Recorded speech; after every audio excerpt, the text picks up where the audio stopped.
ça va être peut-être un peu lourd. Voilà, donc moi je suis Claude Carillot, je suis effectivement plus dans l'éducation nationale maintenant, mais j'ai été enseignante dans un dispositif d'accueil d'élèves étrangers depuis je sais pas, à peu près 12 ans, il me semble, jusqu'en juin dernier. Je suis remplacée par Fabienne au collège Paul-Éluard, voilà, qui est maintenant l'enseignante du dispositif à Paul-Éluard, et Elisabeth qui est l'enseignante du dispositif A2C. Donc, Martine Casabonne, dont je vous dirai deux mots parce que c'est une enseignante d'art plastique qui travaille avec nous, et les arts plastiques pour travailler avec les élèves allophones, c'est quelque chose de vraiment très intéressant. Donc moi je vais juste faire un petit, je vais remettre peut-être, je ne sais pas où vous en êtes par rapport au sigle, à l'évolution de l'accueil des élèves allophones, enfin on dit allophones maintenant, mais je vais vous replacer ça un petit peu. Je ne sais pas trop où vous en êtes, donc je vais refaire un petit historique, une petite explication. Je vais expliquer un petit peu comment on essaye de travailler, et ensuite mes collègues vous expliqueront les projets sur lesquels elles travaillent avec les élèves. Et après, vous aurez l'opportunité de regarder des travaux d'élèves sur lesquels on a travaillé. Moi, j'ai sélectionné 2-3 poèmes que je trouve intéressants. Et puis, on fera intervenir 4 de mes anciens élèves, que je remercie vivement d'être là. Alors peut-être ils n'interviendront pas tous parce qu'ils sont un peu timides, mais ce sont des élèves qui sont très le mot révélateur me vient à l'esprit, mais bon, c'est pas forcément ça. Enfin, de ce qu'est un parcours d'élèves allophones en France, en particulier. Bon, ce sont 4 élèves très travailleurs qui ont donné beaucoup d'eux-mêmes et qui du coup sont arrivés loin. Voilà, donc ça me fait très plaisir de les avoir avec moi ici. Alors, pour resituer un petit peu, il y a une vingtaine d'années, pour accueillir tous ces élèves, on avait des classes d'accueil qui étaient des classes fermées, dans lesquelles les élèves étaient avec un professeur de français langue étrangère pendant une vingtaine d'heures. Et les élèves avaient la possibilité d'avoir des cours de mathématiques spécifiques pour eux, des cours d'histoire géo, des cours de sport, de musique parfois, et qui étaient spécifiques pour eux. Voilà, donc ça durait 1 an, et parfois les élèves pouvaient rester encore dans la classe après la première année. On appelait ça des classes fermées en fait. Et puis, depuis une quinzaine d'années, ces classes d'accueil, petit à petit, sont devenues des dispositifs ouverts. Alors, pour des raisons qui sont, je pense, beaucoup des raisons budgétaires. Alors après, on nous a expliqué que le bain linguistique, c'était quand même mieux. Mais nous, je ne sais pas, mes collègues vous diront ce qu'elles en pensent. Je vais vous expliquer un peu la situation dans laquelle elles se trouvent maintenant et dans laquelle je me suis trouvée moi. Toujours est-il que ces dispositifs, jusqu'à il y a peu, l'idée était que les élèves étaient inscrits dans un dispositif, donc ils avaient droit à une douzaine d'heures de...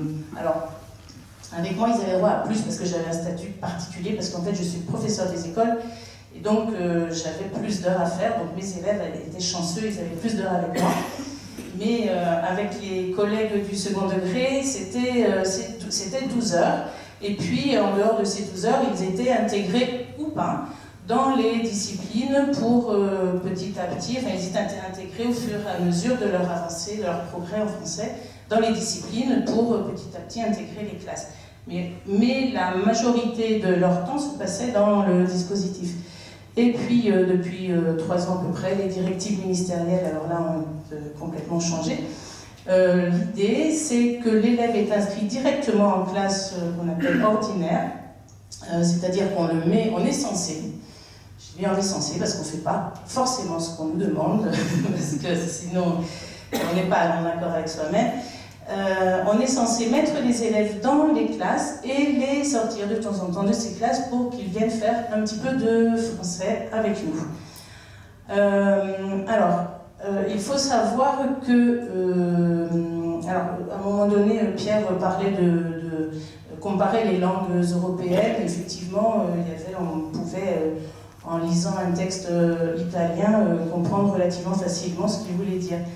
Je vous mets au défi devant, enfin on l'a fait, hein, moi je l'ai fait avec mes élèves devant un texte perse ou un texte effectivement arabe. Je vous mets au défi d'aller faire des maths dans une classe où on parle que perse, quel que soit votre niveau scolaire de toute façon. Voilà. Donc moi j'ai pris, je le dis chaque fois que je dois intervenir, j'ai pris le parti de ne pas, directement mettre les élèves dans la classe ordinaire tout de suite, quoi, parce que c'est impossible.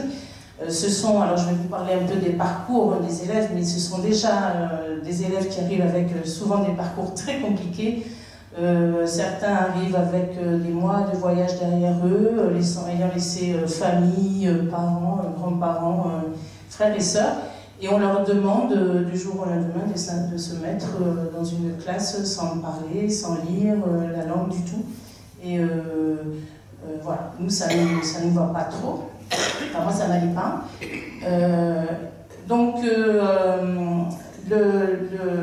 Voilà, les directives ministérielles, l'idée c'est ça, hein, c'est de les inscrire dans une classe ordinaire, et ensuite, alors dans les textes, il y a écrit qu'on leur donne soit 3, soit 6, soit 9 heures, soit 12 heures de français et langue étrangère, en fonction de leurs besoins. Alors, au niveau historique, vous replacez un petit peu aussi les termes qui étaient utilisés. À un moment donné, donc on a parlé de CLA, après de dispositif, et maintenant de UPE2A, c'est-à-dire unité pédagogique pour les élèves allophones arrivants. Alors, allophone, ce terme est arrivé depuis peu. On parlait d'élèves primo-arrivants, premiers arrivants, ou d'élèves nouveaux arrivants. On parlait d'élèves étrangers, on parlait d'élèves non francophones. Et la notion de allophone est arrivée pour expliquer effectivement, ça c'est plutôt intéressant, que ce ne sont pas des élèves qui n'ont pas de langue, que ce sont des élèves juste qui ne parlent pas le français. Ce sont des élèves qui parlent une autre langue que le français. Donc l'idée c'est qu'on va pouvoir s'appuyer sur leur langue pour leur apprendre le français. Alors effectivement, ça c'est une démarche qui est très très intéressante. Ce qu'a expliqué Pierre Escudé, nous on aime bien le faire, hein, la comparaison des langues, bien sûr. Si on avait 25 heures ou 27 heures avec nos élèves par semaine, on le ferait toutes les semaines et on avancerait très très bien. Le problème c'est qu'on a donc 12 ou 3 ou 6 ou 9 heures avec des groupes avec un groupe d'élèves qui va de la 6e à la 3e, de 10 ans à 16 ans, voire parfois 17 ans, avec des élèves qui arrivent, certains avec un parcours scolaire tout à fait linéaire, et donc avec des résultats et un apprentissage très très ordinaire, on va dire normal, et puis des élèves qui arrivent, qui n'ont pas été scolarisés depuis 6 mois, 1 an, 2 ans, voilà. Donc on a cette classe. On a des origines nationales très très diverses, des âges surtout en plus au moment de l'adolescence, hein, donc on a entre 10 et 17 ans, c'est quand même pas vraiment la même chose, des niveaux de français qui n'ont rien à voir les uns avec les autres, et des élèves, des groupes qui changent d'une heure sur l'autre, c'est-à-dire que vous allez avoir 10 élèves avec 10 nationalités de 8h à 9h, et puis à 9h, il y en a 3 qui vont partir parce qu'ils vont partir en art plastique, 2 qui vont arriver parce qu'ils avaient maths et qui reviennent en maths. Voilà, donc vous vous retrouvez avec un groupe de 11, mais donc certains sont restés, d'autres sont partis. Voilà, donc c'est en permanent, et ça tout au long de l'année, puisqu'on accueille, c'est bien normal, hein, les élèves tout au long de l'année. Donc vous allez commencer une année avec 10 élèves, et puis 2 semaines après vous allez en avoir 11, et puis 12. On vous dit que le dispositif doit s'arrêter à 15, et en gros, quand il y en a 25, vous vous dites non, ça j'arrête, je veux plus. Vous créez quelque chose d'autre, parce qu'en fait, on vous dit oui, mais vous en avez 25, mais en même temps, vous ne les avez pas tous ensemble, les 25. Bah, oui, je ne les ai pas tous ensemble, en même temps, j'en ai quand même 25 individualités. Et puis, bon, surtout quand c'est une classe où on peut en mettre que 15 en plus. Voilà. Donc, voilà, tout ça pour vous dire que c'est je pense qu'on sera toutes d'accord pour dire que c'est vraiment passionnant de travailler avec ces élèves. C'est une vraie richesse. Moi, je disais toujours que je faisais le tour du monde tous les jours et que c'est extraordinaire. La seule chose, c'est qu'on nous demande de faire quelque chose. On fait un peu croire qu'on peut faire quelque chose qui est impossible, c'est-à-dire qu'on nous demande d'amener des élèves à intégrer le système scolaire français en un an, puisque la plupart des élèves normalement ont droit qu'à un an, je vais vous parler des autres après, alors que voilà, on leur permet, on leur donne 3 heures, 4 heures, même 12 heures de français dans la semaine, c'est pas assez quoi. Voilà, donc ça c'est quelque chose d'un peu compliqué. Pour compléter le tableau, on a aussi ce qu'on appelle les NSA, c'est-à-dire les élèves non scolarisés auparavant, parce que on a les élèves, les élèves arrivent de toutes sortes d'origines et pour plein de raisons, et on se retrouve régulièrement avec des élèves qui n'ont pas été du tout scolarisés. Donc là, c'est vraiment compliqué, même des élèves qui ne sont pas alphabétisés du tout. Donc vous avez d'un côté des troisièmes qu'il faut que vous aidiez à vraiment intégrer la classe parce qu'il faut les pousser pour qu'ils puissent après aller au lycée ou continuer les études. Et puis à côté de ça, des élèves non scolarisés qui n'ont pas ce qu'on appelle, qui n'ont pas le métier le métier d'élève. Hein. Tout à l'heure, Pierre parlait du vocabulaire. Ils ne peuvent pas passer d'un vocabulaire de leur langue au vocabulaire français puisqu'ils n'ont pas dans leur langue le vocabulaire dont ils ont besoin pour étudier. Donc ça, c'est très très compliqué. Ensuite, juste, j'ai noté, je ne sais plus à quelle occasion, quand Pierre parlait, on dit qu'on donne à ces élèves la possibilité d'intégrer le système français. Je pense qu'il y a... oui, Pierre était assez louangeur sur l'éducation nationale. Moi, j'ai quelques réserves. Je vous donnerai juste peut-être par exemple un exemple de quelque chose que je trouve extraordinaire. On a des élèves qui en un an font tout ce qu'il faut pour pouvoir, enfin je parle des troisièmes là, ceux qui arrivent en troisième ou en quatrième. Quand vous arrivez en sixième encore vous avez un peu de temps, même si on n'a pas normalement le droit de garder plus que 12 mois, calendaire, hein, c'est-à-dire si vous arrivez en février, on peut vous garder jusqu'en février suivant. Mais ceux qui arrivent en quatrième et en troisième, on leur demande en quelques mois d'acquérir des concepts, des notions totalement abstraites à dire en français pour pouvoir passer le brevet. Et moi, j'ai, pour tous mes élèves de troisième, essayé d'avoir ce qui me semble la moindre des choses, c'est qu'ils puissent avoir ce qu'on appelle le tiers-temps, c'est-à-dire plus de temps pour travailler, et puis ce qu'on appelle aussi un secrétaire, c'est-à-dire, parce que l'idée, c'est bien de dire l'élève commence à apprendre le français, mais tout le reste, il l'a. Donc, juste aidons-le à comprendre les consignes, à comprendre le problème, à comprendre ce qu'on lui demande de faire, et donc avoir un secrétaire. Alors bon, certains ont eu la chance d'avoir un secrétaire, parce que moi, par exemple, Chamir était tout seul en troisième à son époque, donc bon, voilà, on lui a accordé, non sans mal, parce qu'il faut le réclamer, alors que ça devrait, à mon avis, être de droit. D'autres n'ont pas forcément eu, alors certains n'en ont pas forcément besoin, mais beaucoup en auraient besoin. Je vais vous donner juste un exemple d'un de mes anciens élèves qui passait un brevet blanc et qui butait sur un problème de maths où on parlait de morceaux de musique qu'on devait télécharger 50 centimes le morceau de musique. Et alors je le regardais, je me disais, mais comment se fait-il qu'il n'y arrive pas? C'était pas très compliqué, il y avait une multiplication à faire. Avec 10 euros, combien je peux télécharger le morceau de musique?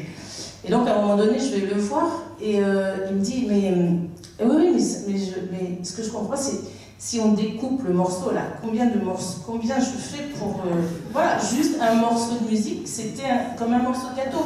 Et comment voulez-vous calculer combien de musique vous pouvez acheter si c'est des morceaux? Alors, ils étaient tout embrouillés dans sa tête. Et c'est un exemple que je trouve tellement frappant, mais on en a des milliers comme ça, d'exemples de... Et donc, voilà, moi il me semble que si le ministère de l'Éducation nationale voulait bien aider ces jeunes élèves à s'intégrer, parce que ce sont des élèves qui sont travailleurs, qui en veulent, et qui vraiment donnent tout leur temps, la moindre des choses, ce serait de leur accorder le tiers-temps et un secrétaire pour les aider à comprendre l'énoncé, ne serait-ce que l'énoncé. Voilà. Pour terminer, l'idée du dispositif de l'UPE2A, donc il y a, quand on parle du français langue étrangère, en fait, il y a d'un côté le français langue étrangère, qui est le français langue de communication, qu'on acquiert au début, et ensuite le français langue de scolarisation, qui est tout le vocabulaire qu'ils ont à acquérir pour pouvoir travailler dans les disciplines. Et c'est vrai que ce français-là est assez compliqué à intégrer. Donc, on parle donc de FLE et FLE-FLS, ou français langue seconde. Je ne sais plus ce que je voulais dire du coup. Si, ce que je voulais dire, c'est que quand même, ce qui est flagrant, et ce qui devrait aussi faire en sorte qu'on puisse un petit peu plus individualiser les parcours, c'est qu'un élève qui arrive avec un parcours scolaire, un élève qui est brillant ou qui est bon dans son pays, va beaucoup plus facilement transposer ses connaissances en français, et à ce moment-là, va beaucoup plus facilement intégrer le système scolaire français. Un élève qui arrive avec un parcours chaotique et puis avec plus de difficultés, c'est pas une histoire de langue, c'est une histoire de langue, mais c'est quelque chose, c'est en plus, donc c'est aussi des élèves qui ont besoin d'être pris en charge différemment. Et ça, on a besoin, et ça serait bien de pouvoir individualiser. Voilà. Et donc ça, c'était tout le côté enseignement du français, mais je pense que ce qui est important de savoir, c'est que nos classes, nous ce qu'on aime bien aussi dans nos classes, c'est que ce sont des classes où se retrouvent donc de nombreuses cultures. Alors je ne vous ai pas parlé de, je suis en train de penser, je vous ai pas parlé des parcours, mais je vais vous en parler. Nombreuses cultures et des classes donc, dans lesquelles on aime à cultiver la relation entre la culture du pays et le français. Voilà, parce que pour nous, il nous semble fondamental qu'on ne peut apprendre le français que si on reste ancré dans sa culture. Il est évident que on ne va pas demander à l'élève d'oublier sa culture, surtout pas, au contraire. Plus on sera ancré dans sa culture, mieux on y arrivera. Et donc tous nos projets dont on va vous parler tournent autour de cette idée-là. Il faut savoir que certains élèves, moi j'ai eu plusieurs fois le cas d'élèves qui ne rentraient pas dans la langue française jusqu'au jour où je leur ai dit mais ça n'est pas trahir ta langue que de rentrer dans la langue française. C'est juste, tu rentres dans la langue française parce que tu habites en France et que c'est plus simple en habitant en France de connaître le français. Mais il y a un vrai problème de trahison par rapport à sa patrie. Surtout quand on arrive seul, qu'on a laissé sa famille au pays et que on est le seul à apprendre le français et que ça remet en cause, ça déstabilise un petit peu les racines. Donc juste pour terminer, je voulais vous parler un petit peu des trois origines, trois types de parcours en fait des élèves qu'on reçoit. Il y a donc les élèves qui arrivent avec leurs parents, souvent de la communauté européenne, et qui viennent, qui arrivent avec leurs parents, qui habitent avec leurs parents, plus pour des raisons économiques. Donc En général, ça se passe relativement bien, même si c'est compliqué pour eux, surtout à cet âge-là, d'avoir quitté leurs copains. Pour certains, c'est un peu difficile parce que le projet des parents n'est pas forcément très limpide, très clair ou très abouti, donc ils ne comprennent pas trop pourquoi ils sont là alors qu'ils étaient si bien là où ils étaient avant. Je pense en particulier aux Anglais, par exemple. À une époque, il y a beaucoup d'Anglais qui sont arrivés pour faire des bed and breakfast ici. Et les pauvres adolescents qui suivaient leurs parents et qui se retrouvaient au fin fond des Pyrénées alors qu'ils habitaient dans une grande ville anglaise, c'était très compliqué, hein, très compliqué. Donc ils avaient trop de choses en tête, ne comprenaient pas le projet et trop de choses en tête pour pouvoir s'impliquer. Ensuite, on a donc les élèves, les mineurs étrangers qui sont envoyés par leurs parents de leur pays pour des raisons souvent de sécurité. Donc ce sont des élèves qui arrivent tout seuls par différentes voies, qui sont heureusement pris en charge par les foyers. Donc il y a quand même, ils sont pris en charge, mais ce sont des élèves qui sont loin de leur famille, loin de leurs frères et sœurs, parfois ne savent même pas où sont leurs parents, ce que deviennent leurs parents, et ça c'est compliqué. Mais ce sont souvent les plus impliqués dans leur scolarité. Je pense qu'ils savent pourquoi ils sont là. Et puis un autre cas qui est un petit peu particulier sont les élèves de familles recomposées, très souvent un papa français ou un monsieur français parti à l'étranger donc trouve femme et enfant là-bas et revient souvent avec la maman d'abord, laissant les enfants pour voir si la maman s'habitue et ensuite fait venir les enfants. Et parfois c'est compliqué parce que les enfants ont grandi avec la famille dans le pays. Et du jour au lendemain, on leur demande de venir en France, retrouver donc un beau-père qu'ils ne connaissent pas bien, une maman qu'ils n'ont pas vue depuis 3-4 ans, et parfois des demi-frères ou des demi-sœurs qu'ils ne connaissent pas. Et ça, c'est une situation qui n'est pas simple, parce que moi j'ai eu plusieurs élèves qui ont laissé par exemple des grands-mères qui les avaient élevés et puis qui sont partis en France. Donc ça, c'est une situation un peu particulière. Voilà.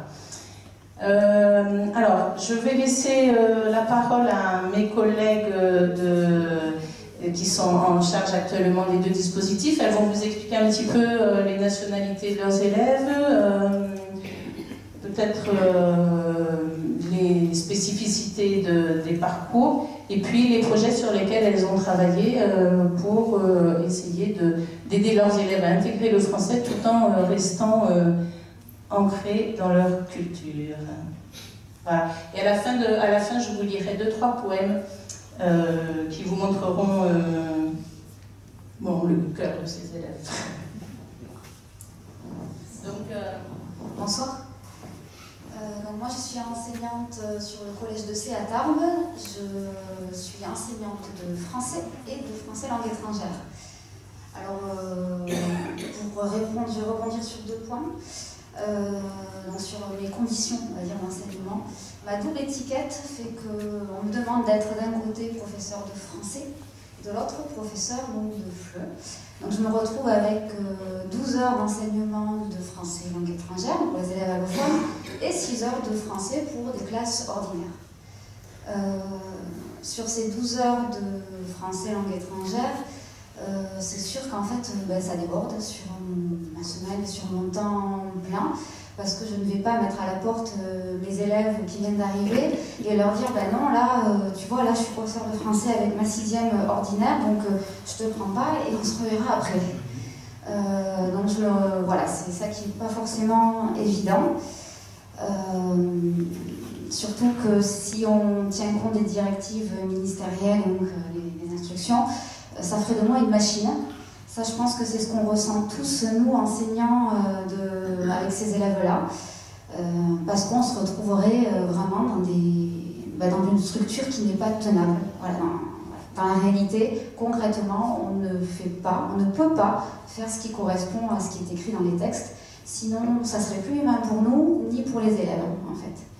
Voilà, je pense que tu en ressens aussi le même... Voilà. Donc le but pour moi, c'est de garder cette humanité pour accueillir ces élèves. Parce que ce qu'on oublie beaucoup, c'est que certes, quand ils arrivent, ils sont inscrits directement en classe ordinaire, mais il y a d'abord quand même un mot-clé, c'est l'accueil.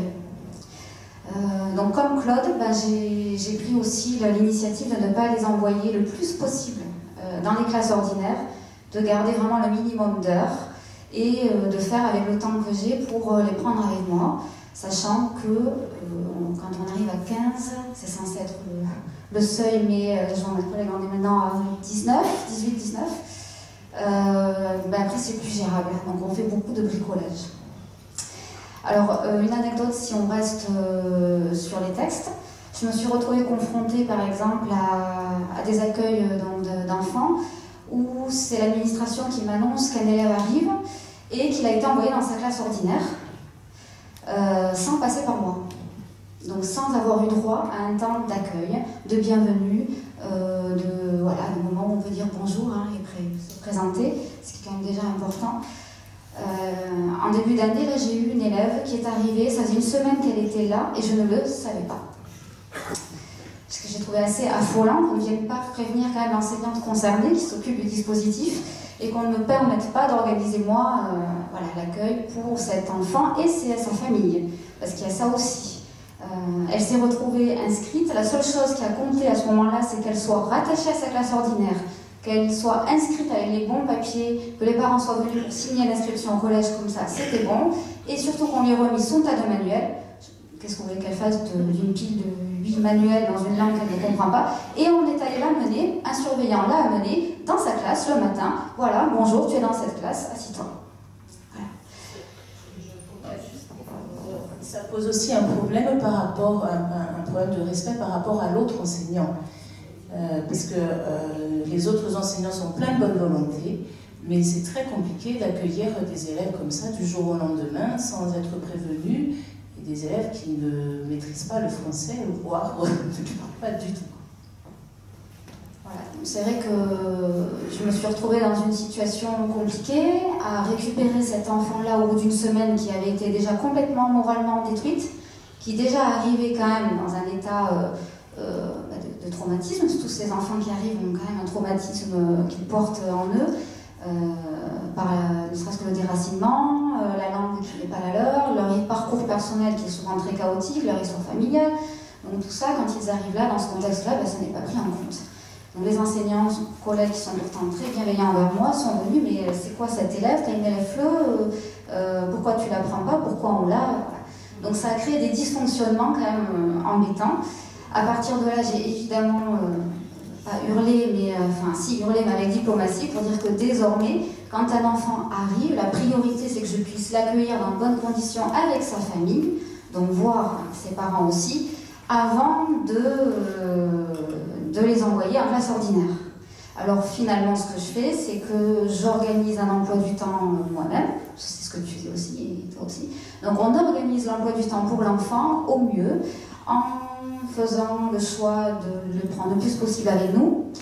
Par rapport au parcours de l'enfant, à sa langue d'origine, de voir éventuellement s'il y a des matières où il peut commencer à suivre petit à petit.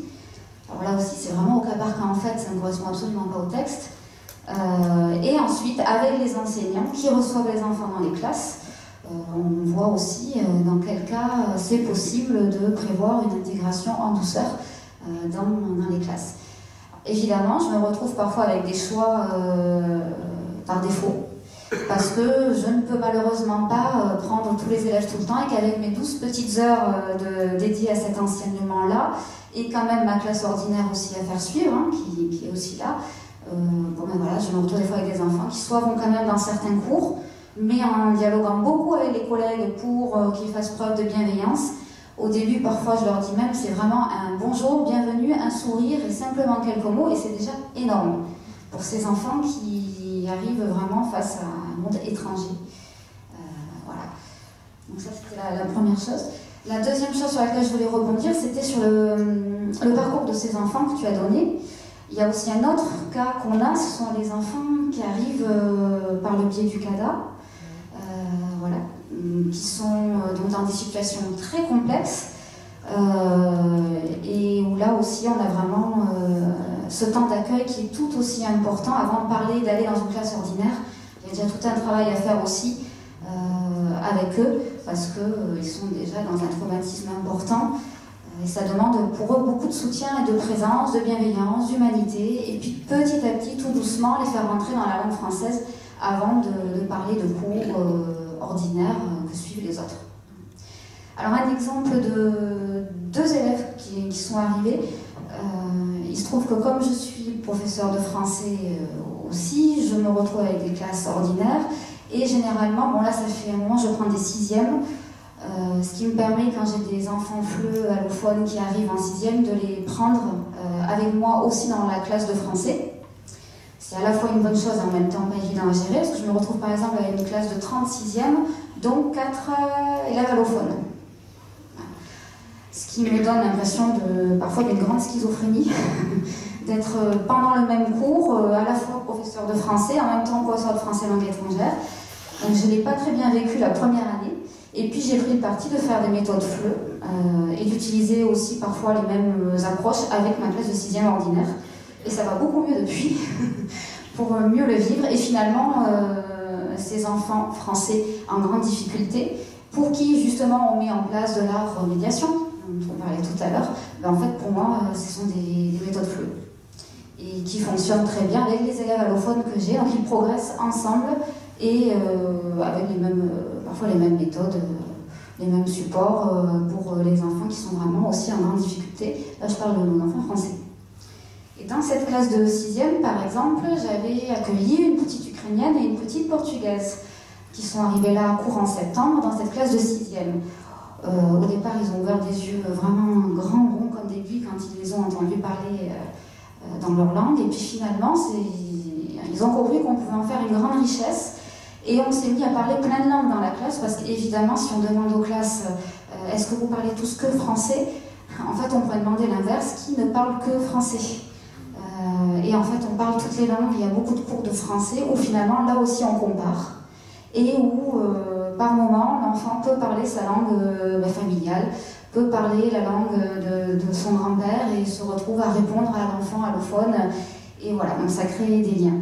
Et ces 2 petits élèves allophones ont progressé et ont parfois sont un exemple vraiment de volonté, de sérieux, voilà, sont vraiment un exemple pour la classe, et elles ont eu les félicitations du conseil de classe toute l'année, dès leur première année. Là, elles sont en 5e cette année, et je sais que le premier trimestre s'est très bien passé pour elles, elles ont toujours les félicitations. Ce qui est pour moi exemplaire et qui finalement est une très grande richesse pour les autres élèves. Mes collègues ont peu à peu changé leur regard aussi sur ces enfants-là, parce qu'il faut quand même dire la vérité, c'est qu'on a beaucoup de clichés. Quand j'ai commencé à accueillir ces enfants dans le dispositif qui est créé depuis 2 ans là, au collège de C, les premières quelques réflexions qui sont arrivées à moi, c'était: tu vas nous amener des enfants à problème, ça va faire des problèmes dans le collège, déjà qu'on en a assez avec, je vous laisse deviner tout ce qu'on peut dire, et donc finalement j'étais bien heureuse de voir que la plupart de ces enfants-là on jouait un petit peu sur ça et on montrait que oui, on pouvait avoir les encouragements, les félicitations de conseil de classe, qu'on pouvait progresser, qu'on pouvait montrer qu'on avait une grande qualité, parce que ce sont avant tout des élèves aussi dans leur pays, avant qu'ils arrivent chez nous. Hein, donc voilà, ils avaient des anthropologues, ils ont aussi beaucoup de qualités et beaucoup de choses à nous apprendre à nous. Voilà, c'était vraiment sur ça que je voulais rebondir. Après sur... Oui, je crois que c'est là, juste après, moi je laisse sur ta personnelle, mais c'est vrai que c'est... les collègues, certains collègues ont été un petit peu avec l'accueil de ces élèves, parce qu'ils se mettent une telle pression pour faire avancer les programmes, etc., enfin tout ce qu'on leur demande, ils sont persuadés que le fait d'avoir des élèves étrangers, ça va vraiment leur compliquer la vie. Ce qui n'est pas faux, hein. Enfin, c'est clair que dans certains cas, c'est un petit peu plus complexe, encore que si on fait effectivement, comme Elisabeth le disait, très souvent, le fait de faire travailler des élèves allophones avec les élèves en difficulté, les uns aident les autres et les autres aident les uns, mais c'est un réflexe qu'on n'a pas forcément. Et puis on a la chance d'avoir des élèves aussi effectivement brillants. Là j'en ai 4 qui vous parleront tout à l'heure, qui ont effectivement montré que des élèves allophones, c'était des élèves qui pouvaient largement tirer les classes, que ce soit au niveau résultat, au niveau travail, montrer de la persévérance, etc. Et certains, c'est vrai que les collègues le reconnaissent, certains collègues le reconnaissent quand même. Mais il y a une crainte, il y a beaucoup de craintes par rapport à l'évaluation. Comment est-ce qu'on va les évaluer, comment je peux leur parler, voilà. C'est une crainte, des craintes qui sont fondées hein, en même temps. Bonsoir. Il y a beaucoup de choses qui ont été dites, je ne vais pas reprendre. Simplement pour vous dire qu'effectivement dans mon UPE2A, j'ai 18 élèves, je vais en avoir 19 bientôt. Les nationalités vont de la Tchétchénie, de l'afghan, du syrien, de l'italien, de l'algérien. Donc on voyage beaucoup, ça c'est sûr. Après, c'est vraiment ça en fait, une UPE2A. C'est un dispositif en devenir, c'est quelque chose qui n'est pas du tout figé, jamais. C'est quelque chose qui est en perpétuelle évolution. On est en création permanente. Ce qui fait que, en fait, on est prof et élève et pas vraiment dans ce dispositif. Avant tout, je crois qu'on est des circassiens. C'est-à-dire qu'on est des funambules, toujours en équilibre sur un fil. On est des jongleurs, parce qu'on va jongler entre les différents emplois du temps, élèves comme nous. Hein. Ils vont passer d'un cours à l'autre, on va passer d'un élève allophone à un autre élève allophone, on va refaire notre classe, notre plan de classe. Et puis on est des danseurs aussi en faisant surtout des grands écarts faciaux, de façon répétée, hein, il faut bien le dire. Bon, en gros, on est des gens souples, hein, des élèves comme nous. Voilà, on a des grands gymnastes, des athlètes, voilà, on est prêts pour les JO. Voilà. Bon, tout ça pour vous dire que c'est un dispositif, avant tout, ça a été dit, rempli de bienveillance. On essaie de faire bien. C'est-à-dire qu'en fait, concrètement, on essaie de faire au mieux pour veiller sur le bien-être de nos élèves. Voilà. Voilà. Alors, du coup, on inscrit la plupart de nos élèves dans des projets, parce que c'est vrai qu'une évaluation dite traditionnelle, on le fait aussi, on fait des évaluations diagnostiques pour justement permettre aux élèves d'avoir des emplois du temps individualisés. Mais aussi, on est dans la pédagogie de projet pour impliquer nos élèves dans des tâches la plupart du temps concrètes. Donc, par exemple, récemment, j'ai fait un goûter avec le professeur de SECPA, le professeur d'hygiène, alimentation, service. Et donc, avec ses élèves de 3e, on a réalisé, à partir de recettes traditionnelles de certains élèves du PE2A, un goûter qu'on a partagé avec donc le personnel de l'administration, également quelques élèves du collège qui étaient conviés. Donc, au niveau de la langue, on a fait des écrits d'intention, c'est-à-dire on a envoyé des cartes d'invitation que chacun a écrites et qui ont été remises de façon individuelle à chacun des membres, pas pour les classes, on a fait passer les profs principaux dans ces cas-là. Et puis après, on a littéralement mis la main à la pâte en mettant en avant les élèves, leur culture, et puis la nourriture, c'est un bon moment de partage. Donc on avait à cœur de valoriser les élèves par ce biais-là. Ça, c'est un premier projet qui a très bien marché. Après, on a fait Noël. Alors, Noël, tout le monde ne fête pas Noël dans sa culture. Donc là, c'était une façon d'impliquer les élèves dans ce qui est une tradition française. On l'a vu vers ce biais-là, hein, le côté tradition. Et puis, comme c'était le Noël du Secours catholique aussi, on a réalisé des grands posters qu'on a collés dans l'établissement pour inciter les élèves qui n'avaient plus besoin de leurs jouets, donc nos collégiens, à aller au Secours catholique. Enfin, ils devaient le mettre à la loge, puisque la dame qui s'occupe de l'accueil était partie prenante dans notre projet. Et puis, ils devaient remettre donc, les jouets qu'ils n'utilisaient plus. Et donc, on a bien signé que c'était les posters de l'UPE2A pour essayer d'avoir un certain rayonnement dans le collège. Parce que souvent, les élèves ordinaires passent la tête en disant « Mais qu'est-ce que vous faites, vous ?» Alors nous, on fait du français, mais du français un peu différemment, mais on fait du français. Et voilà, après, on est là, on tient bon. Pour d'autres projets, j'aimerais bien que ma collègue prenne le nom. Alors je vais quand même parler pour elle et en son nom. C'est quand même grâce à elle que je peux réaliser de magnifiques projets. J'ai eu la chance de pouvoir avoir Martine Casabonne ici présente, qui avant intervenait donc, à Paul-Éluard avec Claude. Donc ça fait 2 ans qu'avec moi, elle participe à des projets riches en culture. Effectivement, je n'ai pas trop parlé moi, des pays que j'avais. Donc là, cette année, j'ai donc Italie, d'où ça vient, du Costa Rica, du Mexique, pour ce côté-là. Après, je ne sais plus tellement j'en ai.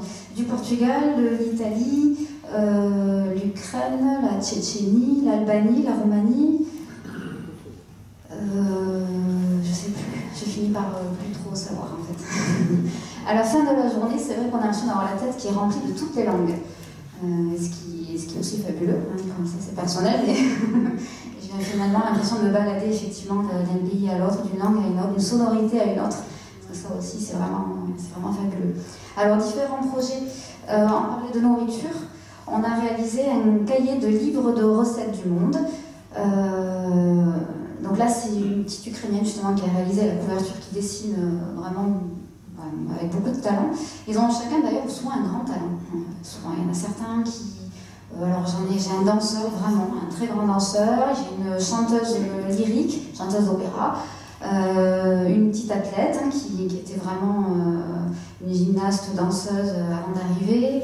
Enfin bon voilà, ils ont tous souvent une personnalité qui est vraiment très, très forte, qui apporte beaucoup au groupe. Alors là, en fait, ils ont écrit des recettes de leur propre pays, évidemment. Ça a été un grand travail parce que ça suppose d'abord de retrouver la recette dans sa propre langue et dans sa propre culture. Donc on part de leur culture, puis d'arriver ensuite à la transférer en langue française. Alors ça a été assez long. Mais on a parlé beaucoup à ce moment-là de culture, évidemment, comment ça se passe chez toi, les repas, ça dit beaucoup, hein, le repas dit ce qu'est la famille, ce que sont les traditions, les événements. Dis-moi ce que tu manges et je comprendrai un peu mieux ce que tu es aussi, hein, ça fait vraiment important. Et ils sont revenus dans leur culture et puis dans leur... voilà, on a parlé des saveurs, des aliments, et les uns ne connaissaient pas les aliments d'un pays de l'autre, donc ça a permis comme ça de brasser un peu tout avant d'arriver à la culture française. Ils ont aussi dessiné une couverture qui représentait leur pays avec des éléments qui évoquent leur pays. Tout ça pour parler d'eux, c'est souvent la posture que l'enseignant de FLE adopte, c'est on part d'eux en fait. Hein. On n'est vraiment pas centré sur soi et sa petite culture de bon français. Je vous le dis comme ça, c'est vraiment important, c'est on part d'eux, de leur histoire à eux, de leur personnalité, de leur culture. C'est pas si évident en fait, hein. Ça paraît pas si naturel. Pour ensuite faire un mouvement vers nous. Voilà, ben chez nous, comment ça se passe? Donc généralement, c'est toujours eux qui parlent avant que moi je dise, eh bien, ici en France. C'est vraiment après. Alors en France, qu'est-ce que toi tu as découvert? Qu'est-ce qui te surprend? Effectivement, ici on fait ça se passe comme ça, on mange ça, ainsi de suite. Hein, donc on va vraiment dans ce sens-là. Donc voilà, donc là on a plein de... Et certains m'ont amené la recette, nous ont fait goûter, on a un petit costaricien qui nous a fait goûter les carreta de leche. C'était délicieux. Si on avait un atelier cuisine, je crois qu'on se régalerait. Voilà. Ensuite, on essaie aussi de travailler sur eux, ce qu'on disait tout à l'heure. Finalement, on parlait de la personnalité de l'enfance, on évoquait ça avec Freinet tout à l'heure. On a travaillé sur l'autoportrait. Donc toujours avec ma collègue, hein, parce que moi, je n'arriverai peut-être pas à le faire toute seule. Faut quand même le dire. Donc, elle leur fait dire beaucoup de choses. Il y a, en plus de l'apprentissage de la langue française, il y a une reconstruction à faire. Ça, c'est vraiment important. Donc, pour arriver à accepter d'entrer, d'apprendre le français, il faut déjà accepter d'être là et arriver à résoudre ce conflit intérieur quand ils arrivent. Alors ça, je fais référence à Marie-Rose Moreau, qui était évoquée aussi tout à l'heure, qui parle de conflit à l'intérieur. On a 2 pays dans son cœur. Il y a le pays que je laisse et celui qui m'accueille. Et parfois, on n'arrive pas à faire ce mélange-là. On n'arrive pas à rentrer dans le pays d'accueil. Donc là, le travail sur l'autoportrait, je vous montre juste le résultat, mais en fait, vous imaginez que derrière, il y a quand même eu beaucoup de choses, il y a beaucoup d'émotions hein, dans une classe de FLE. Le matin, il y a une émotion, le soir, il y en a une autre, et tous les jours, c'est très différent. Sur ces autoportraits, l'enfant dit beaucoup de lui. Et pour arriver à se dessiner, on passe par des étapes. Et donc, c'est vraiment, si vous voyez ces enfants, c'est vraiment eux qu'on voit. Donc là, on a Asma, qui est italienne-marocaine. Ensuite, Mario, un Portugais, que j'ai accueilli, il avait 15 ans. Donc là aussi, c'est un autre travail à faire. Hein. C'est très différent des 6e. Ça n'a rien à voir. Et des fois, on les a tous en même temps. Donc. Luciana, qui est portugaise. Ensuite, on a Gregorio de la Guinée équatoriale. Qui c'est qu'on a après David est italien. Béatrice portugaise. L'année dernière, ils étaient assez nombreux. Alors, Daniela du Costa Rica. Et André. Ah oui, c'est ça. Voilà, donc en fait, quand ils dessinent et quand ils sont en train de réaliser ce travail-là, parce que l'année dernière, Martine était avec moi 3 heures. Cette année, plus qu'1 heure, parce qu'elle a évidemment des moyens. Il faut des moyens pour arriver à faire comprendre qu'être seul face à ces élèves-là, c'est quand même pas tous les jours facile et que ça serait quand même mieux d'avoir un relais pour être à 2 au moins sur une partie des heures. Et donc voilà, donc quand elle était là, ça permettait pour moi de me décentrer par rapport à eux. Et je les voyais vraiment évoluer avec Martine. Et c'est souvent dans ces moments-là, dans ce sas auquel ils ont, voilà, qui est important pour eux aussi, qu'ils se mettent à parler d'eux. Et où là, il y a beaucoup de choses aussi qui sortent, hein, donc c'est pas toujours très drôle. Mais je pense à Mario, qui avait vraiment une histoire, je sais pas, il avait fait un nombre de pays assez important, il avait déjà entendu parler plein de langues, une situation familiale, voilà, une famille faite et refaite, et bon. Et donc il s'était mis à ce moment-là à parler. Ce qui est quand même important aussi. Et moi, ça me permet d'être à l'écoute à ce moment-là, en fait. Je ne suis plus le professeur de français qui forcément fait une leçon de grammaire, par exemple. Là, je me retrouvais à côté de Martine, c'est elle qui est vraiment avec eux. Moi, ça me permet d'évoluer autour d'eux. À un moment donné, je suis assise. Et voilà, là, à ce moment-là, Mario avait fini par un peu se confier et ça permet de lâcher un petit peu pression. Et après, d'aller mieux aussi hein, pour rentrer dans la langue française. Voilà, un autre projet, c'est le dernier que j'évoque, parce que évidemment on parle de la culture, mais le but est aussi de les aider à s'intégrer, parce que c'est quand même important. Donc souvent je fais en sorte de faire un projet lié aux Pyrénées. Hein. Donc Tarbes, les environs, les Pyrénées. L'année dernière on a pu faire une sortie au Pic du Midi. Donc ils sont allés découvrir la chaîne des Pyrénées, parce que beaucoup ne sortent pas de Tarbes, il faut évidemment y penser. Beaucoup par manque de moyens aussi, c'est le cas de ces familles-là. Alors cette année j'ai repris encore comme ça un fil conducteur au fil de Tarbes et les environs. Et on a commencé par une première sortie au Jardin Massé, tout simplement, pour connaître la ville, les intérêts de la ville. Au Jardin Massé on a greffé un travail d'SVT, en fait, un projet sur les arbres, les feuilles, retrouver, bref, tout un projet. Et puis, voilà, de recherche d'itinéraire dans le Jardin Massé. Donc, évidemment, moi, je travaille sur se localiser, se repérer sur un plan, décrire un lieu. Enfin, il y a plein de compétences derrière. Et ils ont réalisé, avec Martine, un carnet de voyage. Pareil, comment on va du collège, c'est eux qui ont dû chercher, hein, comment on va du collège au Jardin Massé, qu'est-ce qui se trouve au Jardin Massé, qu'est-ce qu'on peut y faire, l'histoire de Placide Massé, on fait aussi l'histoire locale. Après, on a rajouté, ils ont voilà, des photos de ce qu'ils ont vu, je ne sais plus après, ils ont dessiné eux-mêmes l'élément. Ils ont dessiné, c'est vrai. On a fait tout un travail d'écriture, une sorte de petit poème sur l'automne. Le but, c'était une sortie automnale, c'était la première de l'année. Pour moi, c'était aussi créer un groupe. Hein, comme ils arrivent au compte-gouttes et qu'on fait des temps d'accueil, je voulais quand même à un moment donné pouvoir faire un moment ensemble et ça leur permet à eux aussi de se retrouver et de pouvoir se connaître, ce qui est quand même aussi important, parce qu'ils sont quand même beaucoup seuls. Donc c'était le but, hein, sortie automnale, et on a fait tout un travail sur l'automne, la saison de l'automne. On a fait un goûter au kiosque, Et en fait, ils découvrent beaucoup d'aliments qu'ils ne connaissent pas.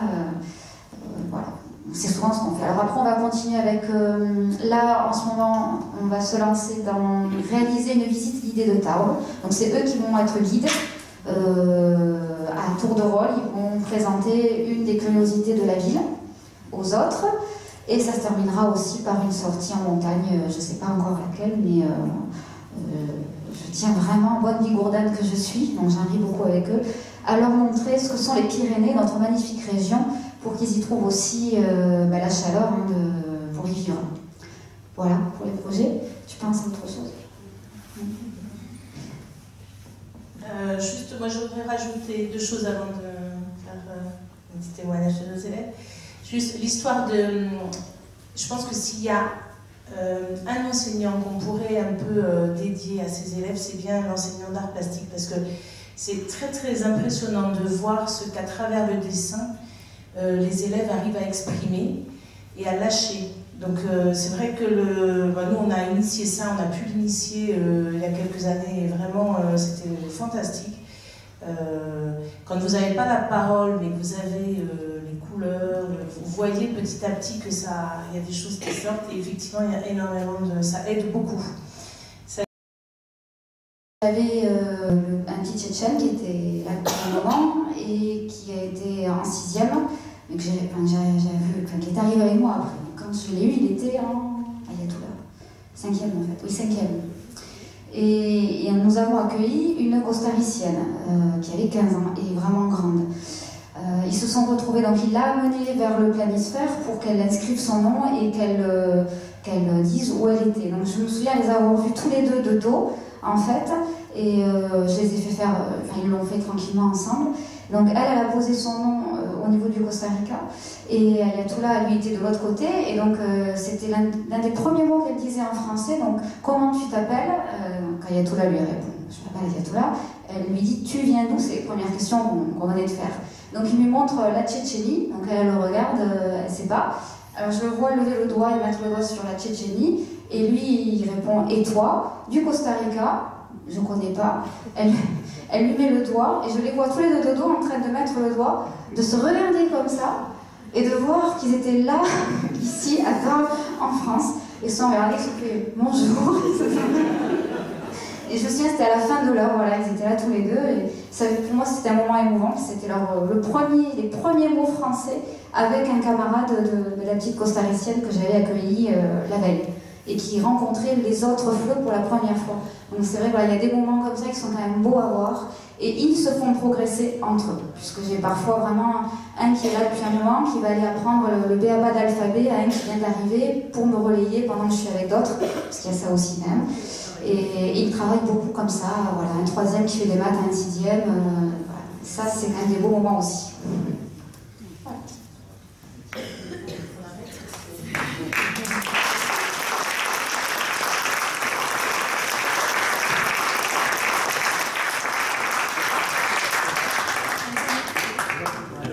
Demain soir, à 18h30, vous pourrez probablement ressentir cette émotion. Beaucoup. Voilà, je ne sais plus ce que je voulais dire, la deuxième chose. Donc là, je vais... Alors, on va voir si... Peut-être qu'ils ne vont pas tous intervenir, mais Elsa, est-ce que tu veux venir te présenter, dire de quel pays tu viens et dire un petit peu... Elle reste de dos. Elle reste de dos. Donc, dire de quel pays tu viens, dire un peu ton parcours depuis que tu es arrivé ici, et dire ce que tu as pensé de ton intégration dans le collège. Voilà, ce que je voulais rajouter aussi, c'est que cette classe, il faut vraiment, même si ça devient des dispositifs, je pense que c'est fondamental que ça reste parce que les élèves entre eux s'entraident beaucoup. Il y a une vraie complicité entre eux, quelles que soient les nationalités. Et c'est très très émouvant de voir comment les amitiés se créent, alors qu'a priori c'était des élèves qui n'avaient aucune raison d'être les uns avec les autres avant qu'ils arrivent ici. Et ça, je te passe le micro. Bonsoir, je m'appelle Elsa, j'ai 15 ans. Je suis en seconde au lycée Théophile Gautier et je viens de l'Afrique du Sud. Je suis arrivée en 2014 avec ma famille, ma mère et ma grande sœur. J'ai été scolarisée au collège Paul-Éluard l'an dernier et étant anglophone, je ne pouvais pas imaginer que j'allais vite progresser et intégrer dans le système francophone, dans le système français, même si j'ai toujours mon accent, mais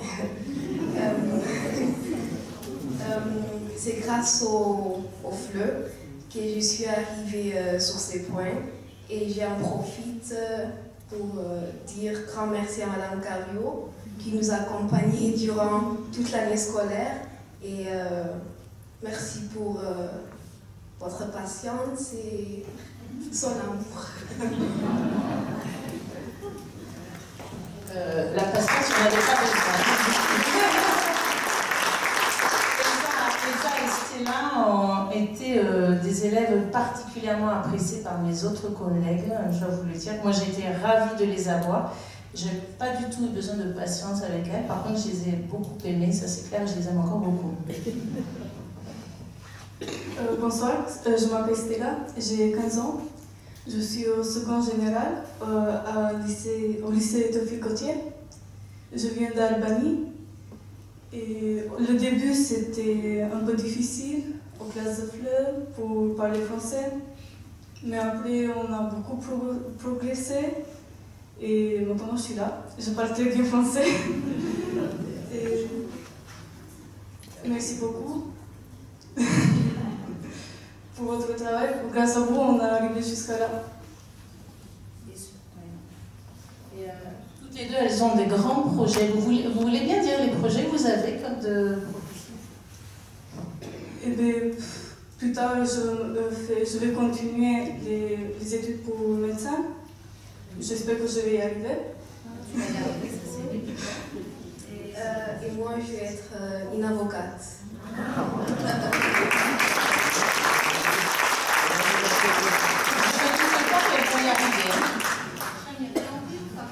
Un petit peu? Oui. Tu dis, tu restes assis, d'où tu viens? Bonsoir à tout le monde. Je m'appelle Shamir. Je viens de l'Afghanistan. Je suis arrivé en 2012 à Tarbes. Et après, j'ai été scolarisé au collège Paul-Éluard pour apprendre le français. Aujourd'hui, je parle grâce à mes profs qui sont devant moi. Je parle français. Grâce à ton travail. Et actuellement, je suis au lycée Notre-Dame. Je prépare le bac pro gestion d'administration. Je suis en première année. voilà. Et Shamir est tout content parce qu'il vient d'être naturalisé.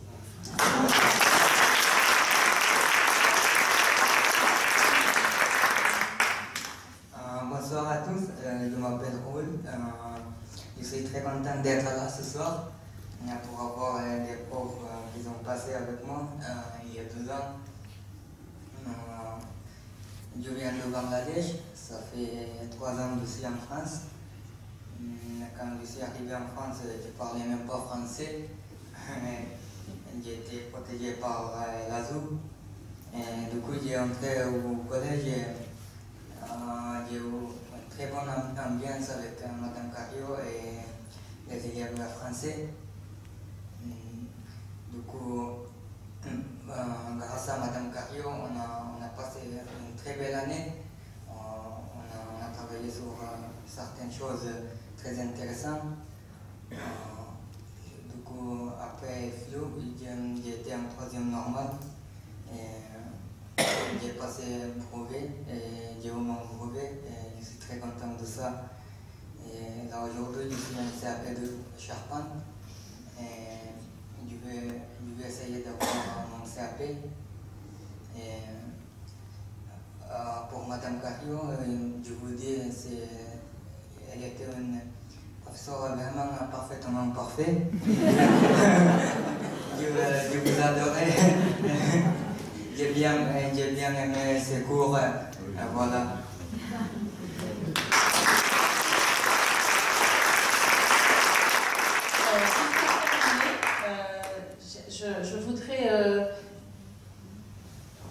je voudrais quand même présenter la famille d'accueil qui a accueilli Roule depuis 3 ans hein, maintenant, quasiment, hein, c'est ça. Et je pense qu'on peut vraiment les applaudir aussi parce qu'ils font un énorme travail.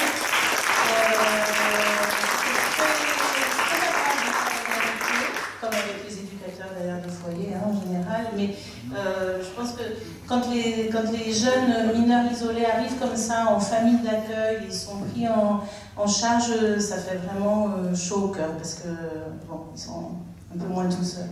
Voilà, merci beaucoup.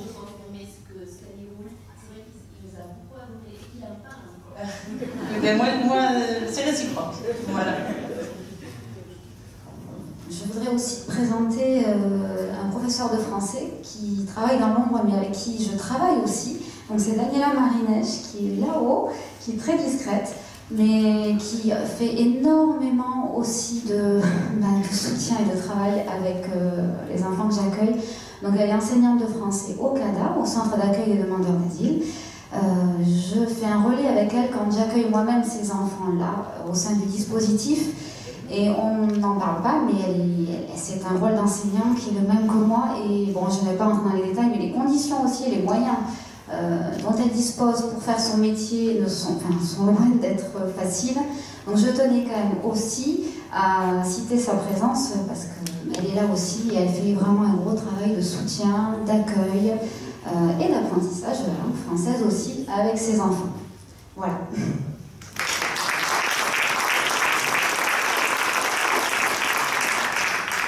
Donc je pense qu'on va arrêter là. On va laisser peut-être sur une table ici le temps oui, sauf si vous avez des questions. Vous pouvez bien feuilleter un petit peu. Il y a un petit carnet aussi avec leurs poèmes, si ça vous dit de venir voir un peu. Je ne sais pas si vous avez des questions.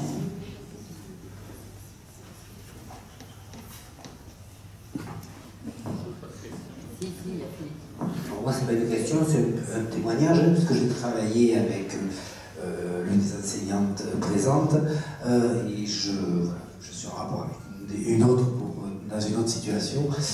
Effectivement, c'est un travail, moi je suis éducateur en foyer, et c'est un travail que j'admire, parce qu'effectivement, lorsqu'on reçoit ces jeunes, on se pose, nous, beaucoup de questions, c'est bon, on n'a pas les outils de l'éducation nationale pour travailler la langue.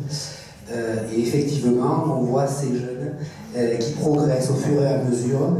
Et voilà, sans ça, sans cet apprentissage de la langue, pour l'accueil que nous on peut faire dans les structures ou en famille d'accueil, voilà, je ne sais pas ce qu'on pourrait faire. Voilà, sans ces structures-là. Donc il faut les défendre, il faut encore les porter au niveau de l'éducation nationale, parce que je pense qu'effectivement, il y a encore du chemin à faire sur ce sujet-là. Je crois qu'il va falloir encore se battre avec vous. Voilà. Ensuite, moi, ce que je voulais dire aussi, c'est quand même que dans la salle, j'ai repéré les gens qui travaillent à porte ouverte, qui travaillent voilà, de façon bénévole au CADA pour enseigner la langue également. Et voilà, tous ces gens-là aussi méritent juste qu'on sache qu'ils existent et tout le travail de fourmi qui se fait pour permettre aux familles aussi, pas seulement aux enfants, mais aussi aux familles, aux adultes, de pouvoir aussi progresser dans leur intégration dans notre pays. Parfois, la porte est très étroite et ces gens-là leur permettent de l'ouvrir un tout petit peu plus. Et des fois, il faut y mettre le pied pour pas qu'elle se referme. Et moi, je dis bravo à toutes ces personnes. Voilà.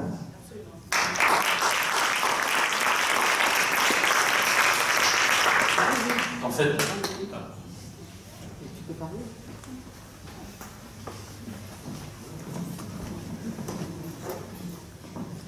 Bonsoir, moi j'aurais voulu vous demander, est-ce que vous avez connaissance de tout le dispositif mis en place par l'éducation nationale sur l'apprentissage du français langue étrangère sur le département, c'est-à-dire premier degré, enfin connaissance.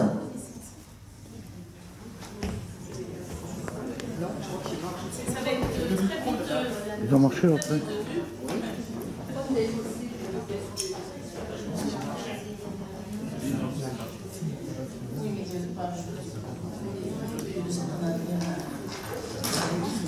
En fait, ça va être assez rapide parce que les dispositifs officiels PE2A, il y en a deux. Hein. Il y en a jusqu'à il y a 2 ans, hein, jusqu'à il y a 2 ans, il y avait un dispositif sur le collège Paul Éluard. Et puis, comme il y a eu beaucoup d'élèves qui sont arrivés, un deuxième dispositif a été créé officiellement sur le collège Massé. Ensuite, il y a quelques heures de FLE à Lourdes, quelques heures de FLE à Lannemezan, et il y avait à un moment donné quelques heures de FLE à Sixte-Vignon. Un des problèmes aussi, qui est récurrent un petit peu partout en France, c'est le problème des jeunes qui ne sont plus d'âge collège, qui sont d'âge lycée. Et là, il y a très peu de classes en lycée pour les... Il y a des classes en élémentaire. Alors après, avant, il y a des classes en élémentaire. Il y a des classes en élémentaire. Alors il y a... Oui, il y en a. Oui, bien sûr. Alors après, c'est heureusement hein, qu'il y en a, c'est très bien. Mais c'est pas le même fonctionnement. Et clairement, c'est un petit peu ce que disait Pierre Escudé aussi à un moment donné, c'est quand même plus rapide quand on est jeune, quand on est petit, à tout point de vue, parce que nous, on se trouve confrontés aussi à l'adolescence. À l'adolescence, et en particulier à la relation fille-garçon. Il y a des choses très intéressantes en matière de culture, justement, où il faut qu'on travaille aussi là-dessus. On a besoin parfois de recadrer certaines choses, d'expliquer certains comportements qu'on ne peut pas forcément avoir, ou voilà. La relation à l'enseignant aussi, enfin il y a tout. C'est vrai que quand on les voit arriver en 6e, et d'une façon générale, les élèves qui arrivent en 6e et qui sortent en 3e, ce ne sont plus les mêmes. Nous, dans nos dispositifs, c'est encore plus marqué. Il y a plein de choses qui changent. Moi, je vois par exemple les jeunes filles qui arrivent de pays musulmans.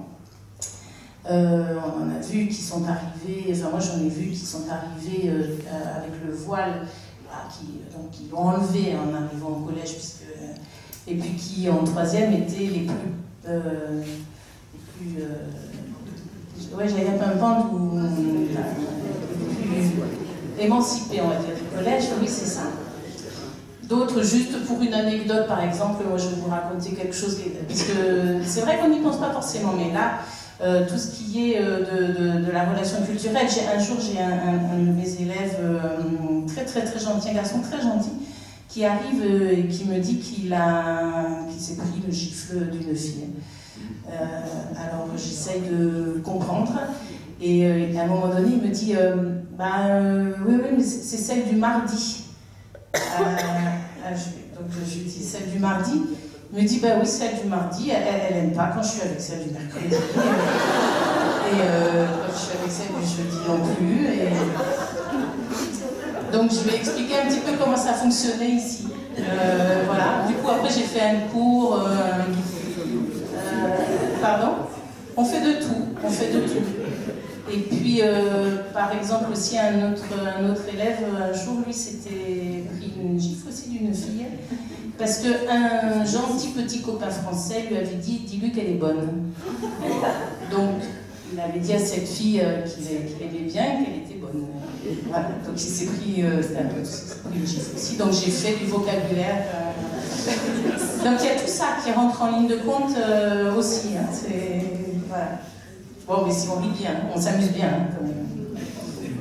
On fait de la gymnastique, comme l'a dit Fabienne, effectivement, des grands écarts, mais on rit beaucoup. Et puis on est souvent très émus. Très émus. Moi, on va finir, sinon on en aurait pour la nuit, hein, mais je me souviens de...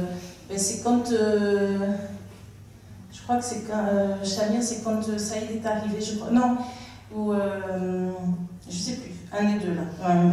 Bon, bref, j'avais, imaginons Chamir qui était déjà dans la classe, et on apprend qu'un autre élève afghan arrive.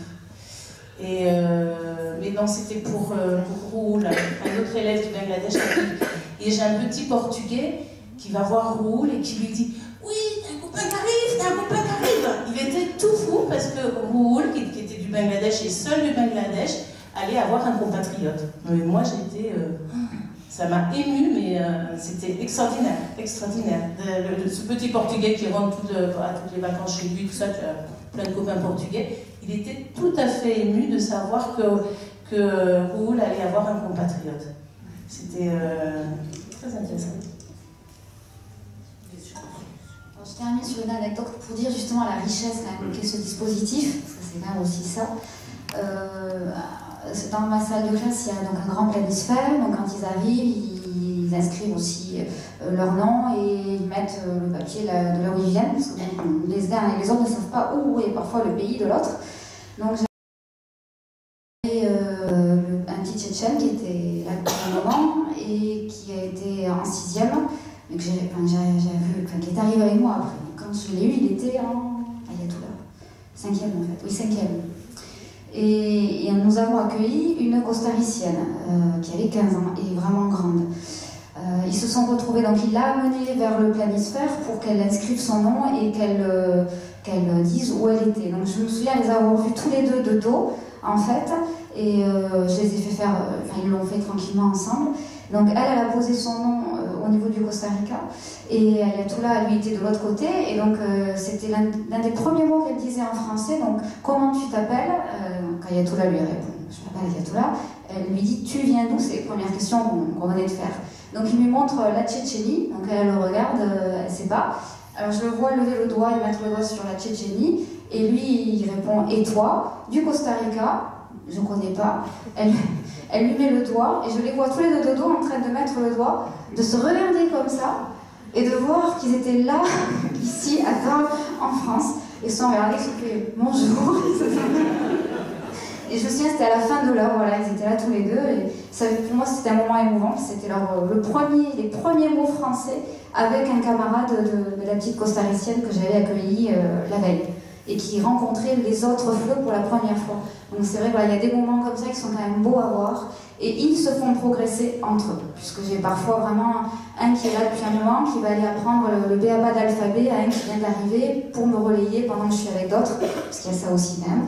Et ils travaillent beaucoup comme ça, voilà, un 3e qui fait des maths à un 6e, voilà. Ça c'est quand même des beaux moments aussi. Voilà.